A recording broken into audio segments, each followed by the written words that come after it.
تشریف فرما مقدس علماء سنت معزز حاضرین، السلام علیکم ورحمۃ اللہ وبرکاتہ۔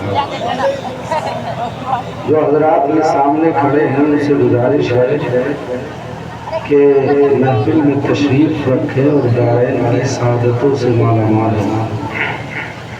جیسا کہ ناظم صاحب نے اعلان کیا، ہمارے باہر سے آئے ہوئے مقررین شعراء تشریف لا چکے ہیں اور انہی کا ہمیں بیان اور نعت سماعت کرنی ہے۔ چند لمحات کے لیے میں بھی حاضر خدمت ہوں۔ اللہ رب العزت مجھے حق بولنے، آپ کو حق سن کر اس پر عمل کی توفیق عطا فرمائے۔ الحمدللہ الحمدللہ کفا وسلام علی عبادہ الذین اصطفیٰ، اما بعد اعوذ باللہ من الشیطان الرجیم، بسم اللہ الرحمن الرحیم۔ ولا تقولوا لمن يقتل في سبيل الله اموات بل احياء ولكن لا تشعرون۔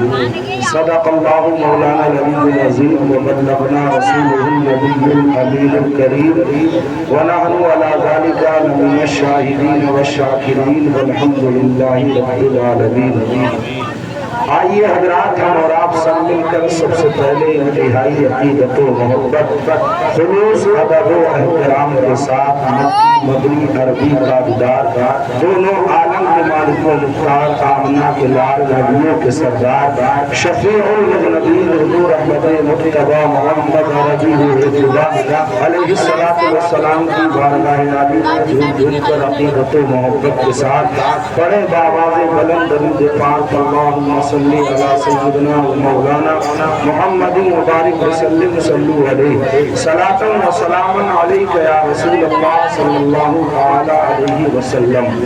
حضرات، جیسا کہ آپ کو معلوم ہے، اسی ماہ مبارک کی 10 تاریخ کو کربلا کے عظیم میدان میں امام حسین رضی اللہ تعالیٰ عنہ نے اپنے ساتھیوں کے ساتھ اسلام کی بقا اور آبیاری کے لیے، اسلام کی شان کو بلند کرنے کے لیے، اسلام کے چراغ کو ہر سینے میں جلانے کے لیے اپنی جان کو قربان کر دیا، مگر اسلام کی شان کو بلند و بالا کر دیا۔ حضرات محترم، مگر کہنے کی بات یہ ہے کہ ہمیں کربلا سے سبق لینا چاہیے، کربلا سے عبرت حاصل کرنا چاہیے، کیونکہ ہم نے امام حسین کو سنا ضرور ہے، ان کی سیرت کو سنا ضرور ہے، مگر کربلا کا مطلب کیا ہے؟ حسین پاک کربلا میں کس لیے گئے تھے؟ اس سے ہم نے سبق حاصل نہیں کیا، عبرت حاصل نہیں کی۔ حضرات محترم، آپ مجھ سے زیادہ جانتے ہیں کہ ماہ محرم الحرام میں جو ہے نہ جانے کتنی خرافاتیں جنم لیتی ہیں، اور وہ خرافات کرنے والے کوئی اور نہیں ہوتے ہیں بلکہ ہم ہی ہوتے ہیں۔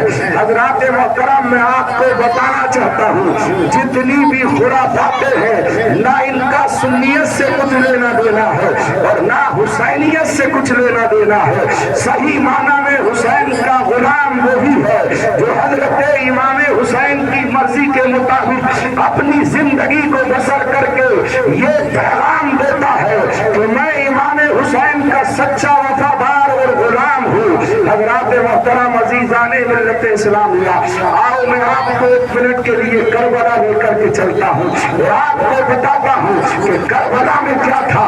امام حسین رضی اللہ تعالیٰ عنہ کی زندگی کو اٹھا کے دیکھو، کربلا میں اگر تھی تو عبادت تھی، کربلا میں اگر تھی تو نماز تھی، اگر کربلا میں تھا تو صبر تھا، اگر کربلا میں تھا تو انسان تھا، اگر کربلا میں تھا تو قربانی تھی۔ اس لیے ہمیں ان تمام باتوں کو اپنی نگاہوں کے سامنے رکھ کر دنیا کو یہ پیغام دینا چاہیے، امام حسین کا سچا وفادار وہی ہوتا ہے جو ان کے نام پر بھی جان دینے کا جذبہ رکھتا ہے اور ان کے مشن پر بھی جان دینے کا جذبہ رکھتا ہے۔ مگر حضرات محترم، آپ نے دیکھا ہوگا اس ماہ مبارک کے اندر خرافات ہے، جہاں جہاں میلے لگ رہے ہیں لوگ شرکت کرتے ہیں۔ کربلا میں میلہ نہیں تھا، کربلا میں باجا نہیں تھا، کربلا میں ڈھول نہیں تھا، کربلا میں خرافاتیں نہیں تھی، بلکہ اگر کربلا میں کوئی چیز تھی تو نماز تھی، کربلا میں اگر کوئی چیز تھی تو صبر تھا، اگر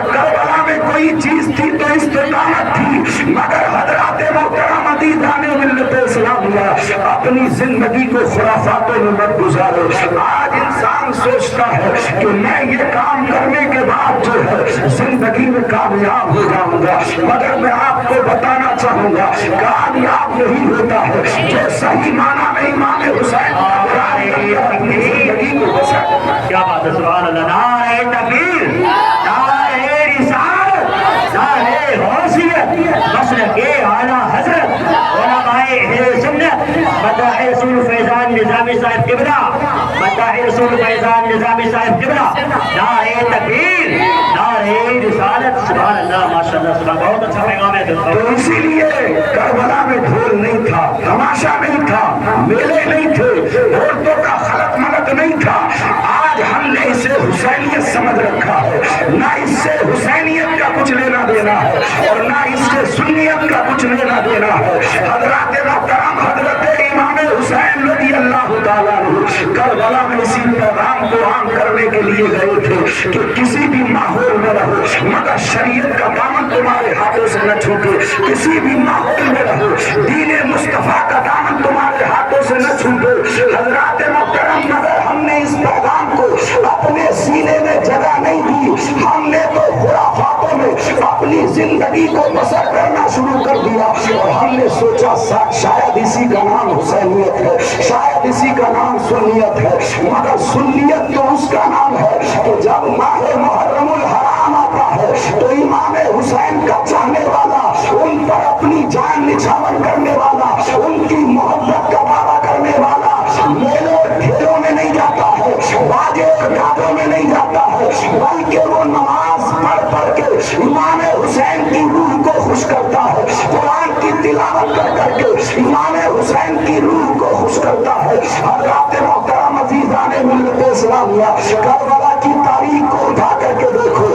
آخری بات ہے، سب کو پتا ہے کہ صبح کا جو سورج طلوع ہوگا وہ ہمارے لیے شہادت کا پیغام لے کر کے آئے گا. صبح کا جو سورج طلوع ہوگا ہمارے لیے جو ہے وہ موت کا پیغام لے کر کے آئے گا. مگر حضرات محترم حسینی خیموں میں اس کے بعد بھی کوئی آہ و بکا نہیں تھی، کوئی گلہ نہیں تھا، کوئی شکوہ نہیں تھا، بلکہ حسین کے خیموں سے آواز آ رہی تھی تو الحمدللہ کی آواز آ رہی تھی. مگر حسین کے خیموں سے آواز آ رہی تھی تو اللہ اکبر کی آواز آ رہی تھی. اسی اللہ اکبر کے کلمے کو بلند کرنے کے لیے امام حسین کربلا میں گئے تھے اور اس اسلام کی شان کو اتنا بلند کر دیا تھا، اتنا بلند کر دیا ہے کہ کوئی طاغوتی طاقت یا یزیدی طاقت اسلام کو جھکانے کی کوشش کرے گی تو اسلام جھک نہیں سکتا ہے. کیونکہ اس اسلام کی آبیاری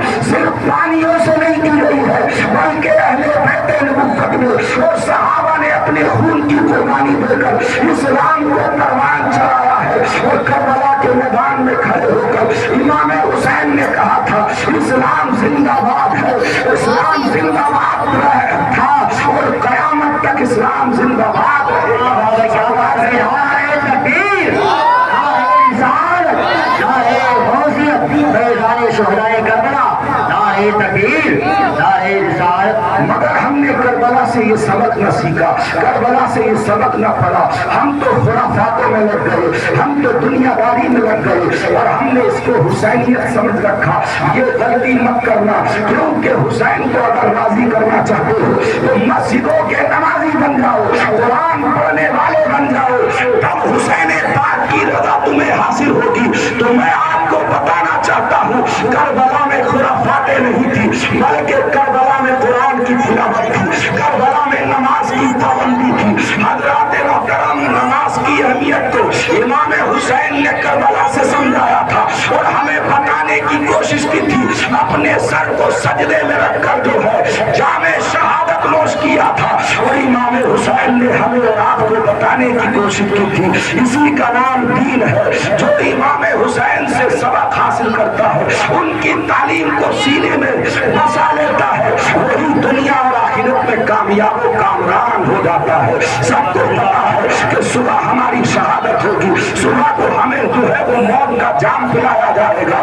مگر حضرات محترم اس کے بعد بھی اگر کسی کی فکر ہے تو قرآن کی تلاوت کی فکر ہے. حسین نے کہا تھا جاؤ اپنے اپنے خیموں میں جاؤ اور جانے کے بعد جو ہے قرآن کی تلاوت کرو، اللہ اکبر کی صداؤں کو بلند کرو، عبادت کرو، کیونکہ آج کی رات ہمارے لیے عبادت کی آخری رات ہے۔ صبح کا جو سورج طلوع ہوگا وہ ہمارے لیے شہادت کا پیغام لے کر کے آئے گا۔ میں آپ کو بتانا چاہتا ہوں اس پیغام کو اپنے سینے پہ لکھ کے لے کر جانا، کیونکہ امام حسین رضی اللہ تعالیٰ عنہ نے کربلا سے یہی پیغام دیا تھا کہ خرافات کا حسین سے کوئی تعلق نہیں ہے، اور دنیاوی جو رسومات ہے ان سے حسین کا کوئی تعلق نہیں ہے۔ اگر صحیح معنی میں حسینی بننا چاہتے ہو تو مسجد کے نمازی بن کے زندگی گزر کرو، مدرسے میں بیٹھ کر قرآن پڑھ کر اپنی زندگی بسر کرو، اسی کا نام حسینیت ہے اور اسی کا نام سنیت ہے۔ حضرات محترم عزیزان ملت اسلامیہ، مگر ہم اپنی زندگیوں کو اندھیرے میں گزار رہے ہیں، اندھیرے میں زندگی بسر کر رہے ہیں۔ اس اندھیرے سے نکلنے کے بعد جو ہے دین کے اجالے میں آؤ، اگر دین کے اجالے میں زندگی بسر کرو گے تو انشاءاللہ تمہاری زندگی کامیاب و کامران ہو جائے گی۔ حضرات محترم، کیونکہ دین اندھیرے کا نام نہیں ہے، اسلام اندھیرے کا نام نہیں ہے، بلکہ اندھیرے کو روشنی دینے کے لیے اسلام آیا تھا، اور اسی حسین نے کربلا میں جام شہادت نوش کر کر اس دنیا میں جو کفر و گمراہی کے بادل چھائے ہوئے تھے، یزیدیت کے بادل چھائے ہوئے تھے، ان بادلوں کو چھانٹنے کے بعد جو ہے وہ اسلام کے پرچم کو بلند کیا تھا۔ اور آج اگر ہمارے دلوں میں اسلام کی شمع روشن ہے تو یہ امام حسین کی قربانی کا صدقہ ہے، امام حسین کی شہادت کا صدقہ ہے۔ حضرات محترم عزیزان ملت اسلامیہ، لہذا ایک سچے اچھے عاشق حسین بننا چاہتے ہو تو ان خرافاتوں سے نکل کے باہر آؤ، اپنے سینے میں جو ہے اپنے سینے میں نیکیوں کو جگہ دے دو، کیونکہ اسی نیکیوں کی حفاظت کے لیے جام شہادت نوش کیا تھا امام حسین نے، اور ہمارے درمیان ایک اچھا پیغام پیش کیا تھا۔ حضرات محترم عزیزان ملت اسلامیہ، آج مت مانو مگر قیامت کے دن ہر ایک سے پوچھا جائے گا کہ تو بتا زندگی کہاں گزار کے آیا ہے۔ زندگی خدا کی نعمت ہے، زندگی اللہ نے دی ہے، مگر دنیاوی خرافاتوں کے لیے نہیں، دنیاوی لہو و لہب کے لیے نہیں، دنیا کے کاموں کے لیے نہیں، بلکہ اگر جو ہے اللہ نے زندگی عطا فرمائی ہے تو حسین کا وفادار بن کے دیو، کیونکہ حسین کا وفادار بن کر اگر کوئی جیتا ہے اور پھر قبر میں جاتا ہے تو قبر کی مٹی بھی اس کا استقبال کرتی ہے۔ اس لیے حضرات محترم، دنیا میں جب رہو تو حسین کا اور حسین کے نانا مصطفیٰ کے وفادار بن کے دیو۔ اسی لیے قرآن ان کی زندگی کا اعلان کر رہا ہے۔ قرآن کہتا ہے وَلَا تَقُولُوا لِمَن يُقْتَلُ فِي سَبِيلِ اللَّهِ أَمْوَاتٌ بَلْ أَحْيَاءٌ وَلَٰكِن لَّا تَشْعُرُونَ، کہ وہ لوگ جو اللہ کے راستے میں مارے گئے انہیں مردہ مت کہو، بلکہ وہ زندہ ہے لیکن تمہیں ان کی زندگی کا شعور نہیں ہے اور ان کے گھر کا مقام کیا ہے۔